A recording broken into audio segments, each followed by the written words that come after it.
What's up, everybody? This is Bree from Young, Saved, and Free, and I'm back with this week's Tuesday Talk.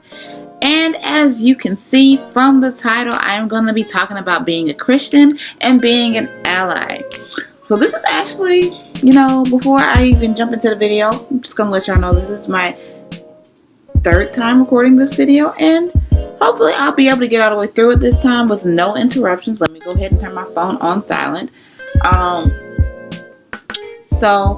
And also before I get into the video, they want to let you guys know that this is an old shirt. This shirt is like 5 years old. I got it while I was in undergrad. This was one of our shirts for GSA. So I guess I'll start by just kind of telling my journey with this. This is kind of a difficult video for me to do because I already know I'm going to get a lot of backlash for it. But I don't really care. And it's also a very appropriate video to do since June is Pride Month. So, I guess I'll start with my journey. So as y'all probably know, I've mentioned it in several videos that I went to performing arts middle school and high school. And not to be stereotypical, but I did have a lot of gay friends. Like, it wasn't like a disproportionate amount of my friends or anything like that, but I did have gay friends. Like, it wasn't like a secret or anything. I didn't care. Like, I don't care what you do. That ain't got nothing to do with me. That's always been my attitude towards it. Whatever you're doing in your personal business, that ain't none of my business. So, that's just my attitude towards it. But I do remember when I was about 15, I believe, my mom was taking me and my baby sister to school.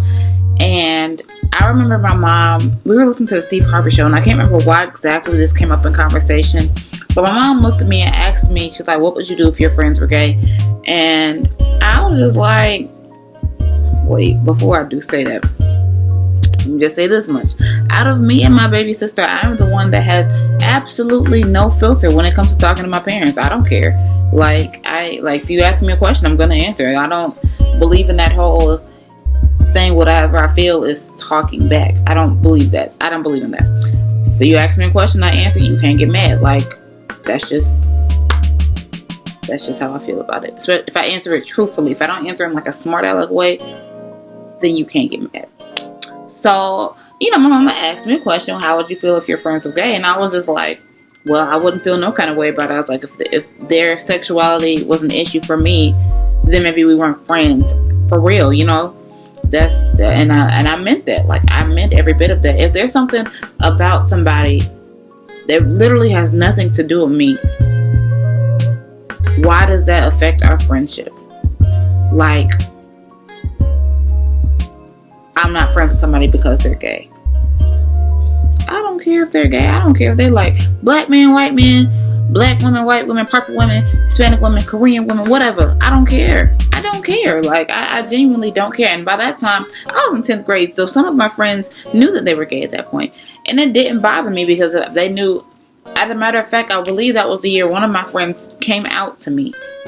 Not too long from that. I don't know. I can't remember when exactly it was. But I had already known years ahead of time that this person was gay. Like, I had been knew that.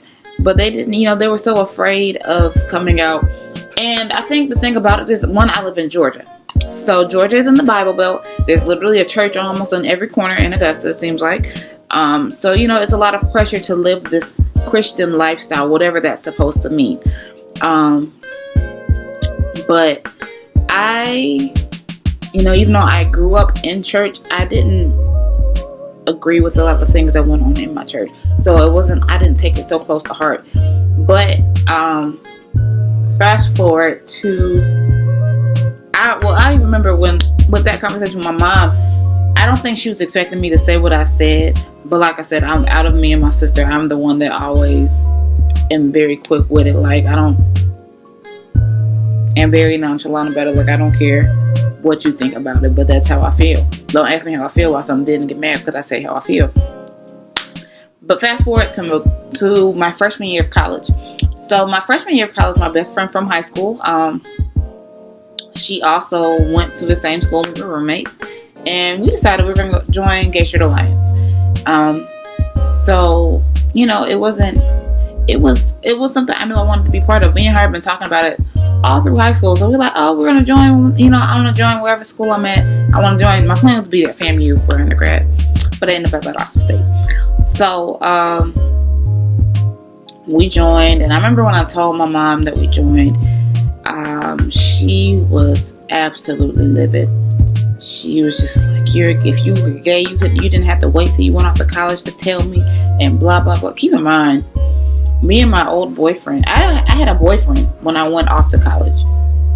And then during my freshman year, me and an old boyfriend got back together. So I'm just looking at her like, I'm not gay. There's a definite straight in the middle of the name of this organization. Gay Straight Alliance. I just, I'm there for support for the other people that are there. Because sometimes, to be honest, it's not even about if you're in the same situation. It's about being a support system for somebody else.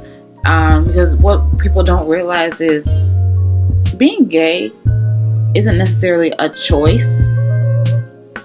And it's not an easy decision. It's not an easy thing to go through. Some people think being gay is taking the easy way out. No, it's not. Especially when you live in the South. Because, honey, there's a church on every corner, and they're not afraid to say, you're going to hell for this, and you're going to hell for liking men, you're going to hell for liking women, and you're a woman, and blah, blah, blah. And, like, they're just very upfront about it. And it's like, wait a minute, like, there's,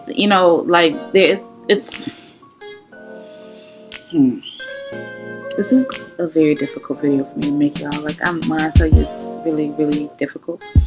But so many people think it's the easy way out. And so I took that organization very personally, because I know how some of my friends in high school struggled with just the idea of coming out because of where we were.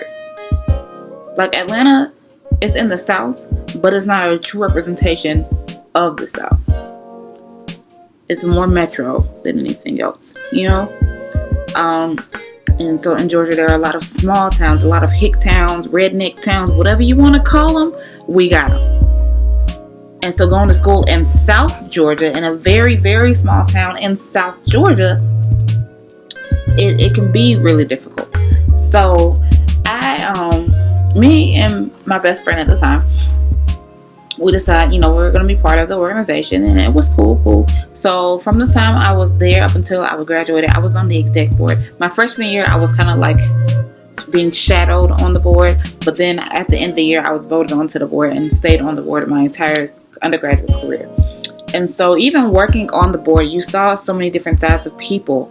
Like, I remember when I took the position on the board, my mom, and I told my mom that too.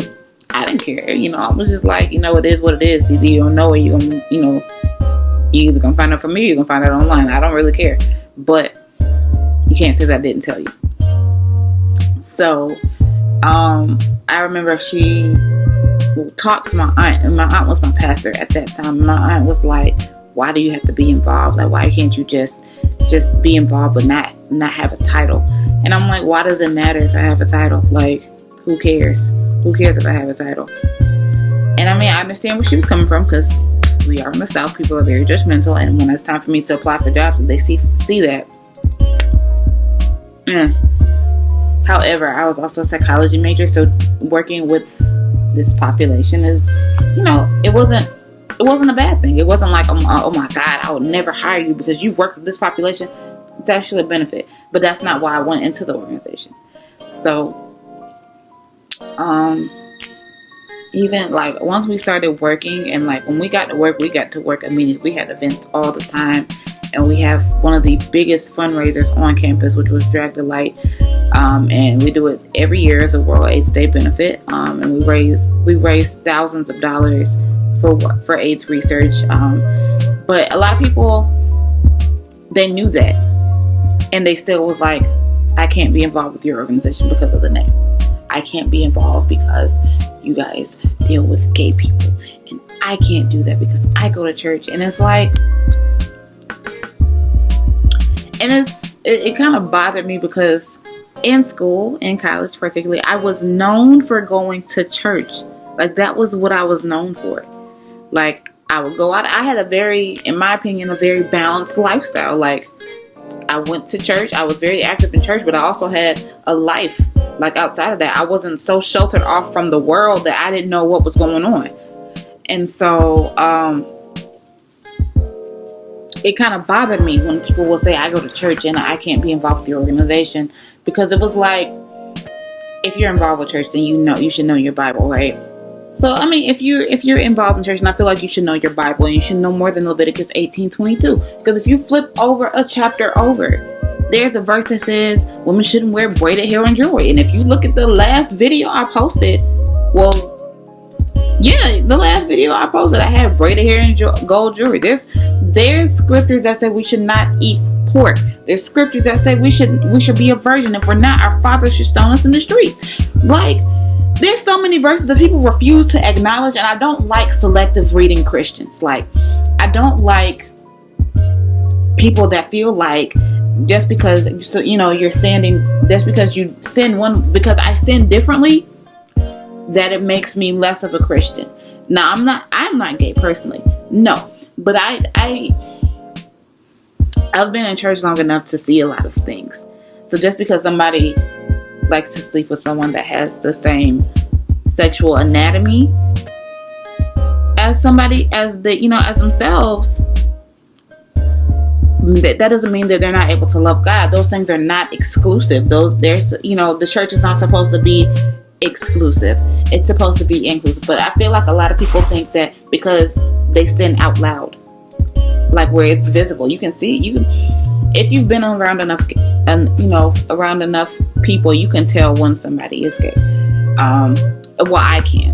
I read that very well, and I notice how people talk around it, because we're in the South. Some people don't want to be outright with it, but I can tell. And so a lot of people, they'll talk around it, or because they sin out loud. They sin where it's visible.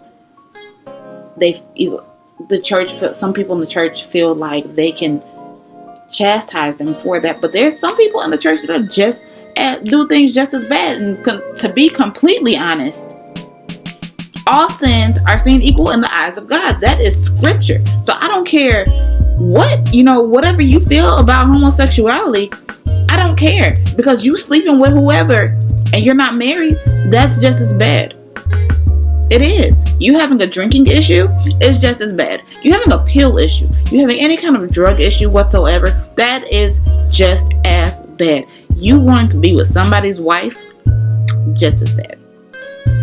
And it's crazy that I decided to talk about this week, because the first 2 times that I went to record this video, it was like something would come up, somebody would call me and it would be important, so I would have to stop recording. But today when I was at work, I was actually scrolling on my phone, and I saw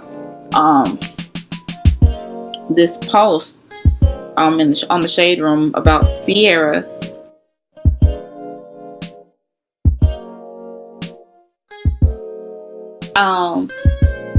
And my issue with this is, I'm not mad at Sierra. One, people don't believe in gay marriage. Why? Why don't you believe it? You let an atheist get married. They don't even believe in God at all. They don't even acknowledge that God is there. But they want to get married in a nation where the pledge is one nation under God. They still want to get married in a system that has that built into it. You see what I'm saying? I'll talk about how I feel about our political system later on, because I'll probably later on this year, probably in November. But my thing is, if an atheist can get married, if anybody who doesn't believe in God can get married, why can't someone that just so happens to be someone that has the same thing that they have get married? They can still love Jesus and deal with that. There's a lot of people that deal with that are in church and that try to hide it. And I can tell when they're trying to hide it, but nobody says anything. And so it's like you have people living in bondage because of what's going on with them. Do I believe God can do anything? Absolutely. But this post right here, let me tell you something. The issue was that it's an even more greater sin part. That I have a problem with. I have an absolute problem with, because that means you don't really know the Bible. So get out of my comments. If you believe that statement, you have to get out of my comments, and I would gladly have a conversation with you. And I remember, you know what? This was maybe my junior or senior year in college. I have a problem. I don't necessarily have a problem with authority per se. I have a problem with people that are friends of my mom's that feel like they can talk to me like they're my mom. I don't like, no. We're not doing that. I'm grown. Like, so I remember this was my senior year. It was definitely my senior year. I posted this picture here, and I remember my mom's friend. I posted it on Facebook, which is probably where the issue started, because I'm friends with a lot of church people on Facebook. Do I care what they think about my life or what my decisions? No, I don't, because I'm grown. I do what I want to do. But me and her had a very heated discussion on Facebook Messenger about what I posted. Let me see if I can find.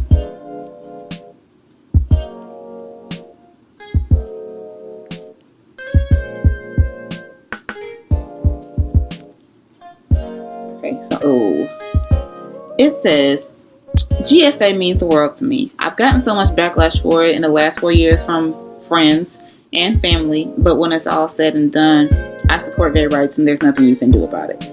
Got a problem with it? Inbox me. I'll be more than happy to address it. Was it a little confrontational? A little bit, but this lady had the audacity to go ahead and jump into it. So you want to jump in my inbox? We can talk about it. So she was just like, I think you're going to hell for that. And I said, I don't care what you think. God makes the final say. Like she was like she jumped off there. I'm like, okay, let's do this then. And so she's going on and on about how can you support that, and they're supposed, and God isn't happy with that. I said, God isn't happy with you living with that man before he was your husband either. And so I was making it very personal so she can understand how people feel when people say stuff. Was it? I can be very aggressive. I can be. I'm just gonna call it what it is. I can be very aggressive, very confrontational, and I don't really care, because when you say stupid stuff to me, I'm gonna say something back. And so she said something like, how can you live in a country that's supposed to have how can you believe in separation of church and state and that doesn't really happen? And I'm like, I live in a country that has a pledge that says one nation under God, but then turns around and writes a constitution that says there should be separation of church and state. That is conflicting information. It's very conflicting. But I'll get into that, my whole idea of that, in a later video, like I said. But my thing is, you cannot tell me that that there's supposed to be separation of church and state, but then you have church decisions. You have church influencing your decisions. You see what I'm saying? Like, somebody being gay has nothing to do with their legal right to be married. As an American, you have inalienable rights. That's life, liberty, and the pursuit of happiness. So it doesn't matter what your thoughts are regarding my sexual orientation, because at the end of if it's as long as it involves life, liberty, pursuit of happiness, and it's not an illegal thing, why are you getting involved in it? And so she got upset. She's like, well, you're going to hell. And I said, I'll save you a seat. If I'm going to hell, I'll save you a seat. You're probably going to sit right next to the child molesters, because I don't want nothing to do with them either. But was I wrong for how I approached it? Probably so. But she decided to jump in my inbox, so I handled it. But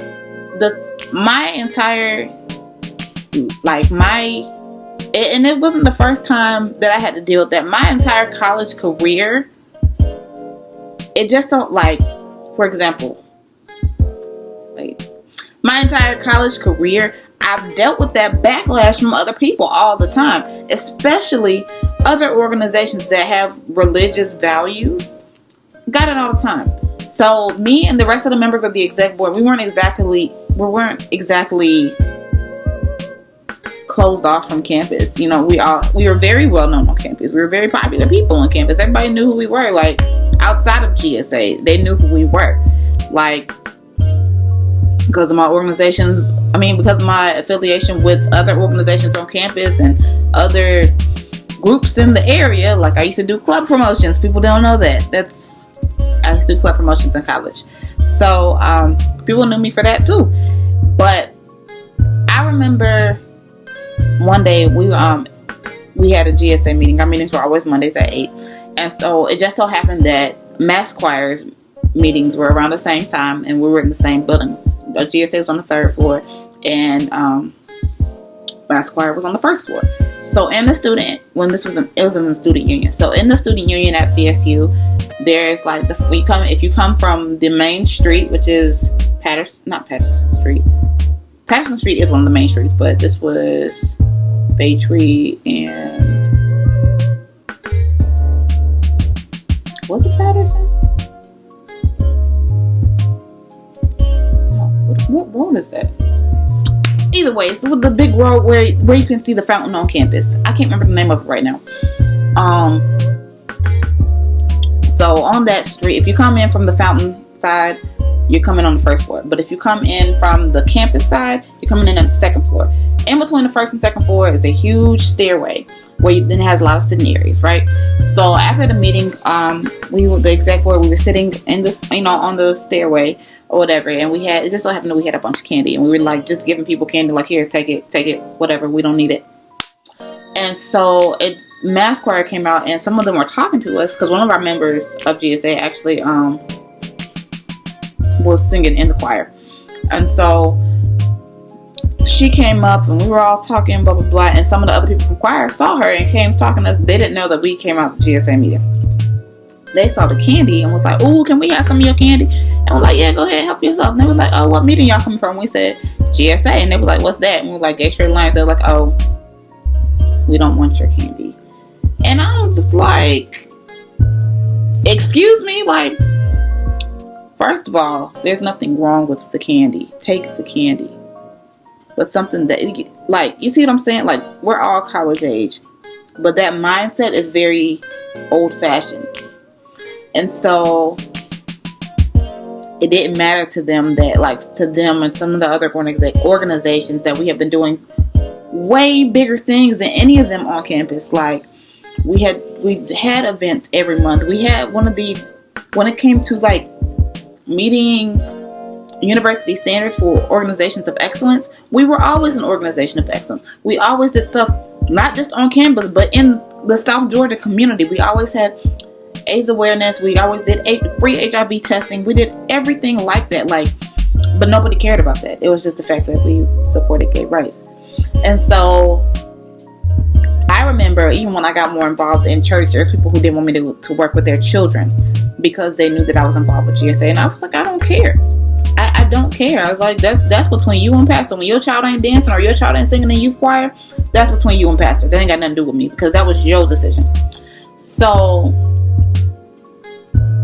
I got a lot of backlash. And the thing about it is I can discuss it now and be fine. The issue that people don't think I understand is that they don't want to support it. But I'll support anything to stop people from killing themselves. People kill themselves over their sexuality all the time. Do I think God is able to deliver? Absolutely. God is most definitely able to deliver. And I'm not going to keep throwing the Bible over somebody's head. Like, God is able to deliver them from their sexuality the same way He's able to deliver people from anything else. God is able to do exceedingly and abundantly above all that I could ask or think. So even things that I don't think He's able to do, He's still able to do. Like, point blank period, that He is.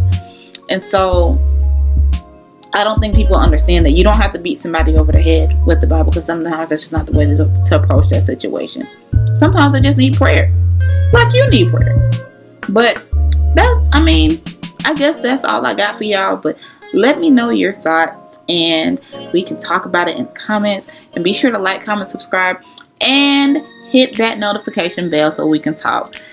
So you won't miss an upload from me. And I will see you all in the next video. Bye.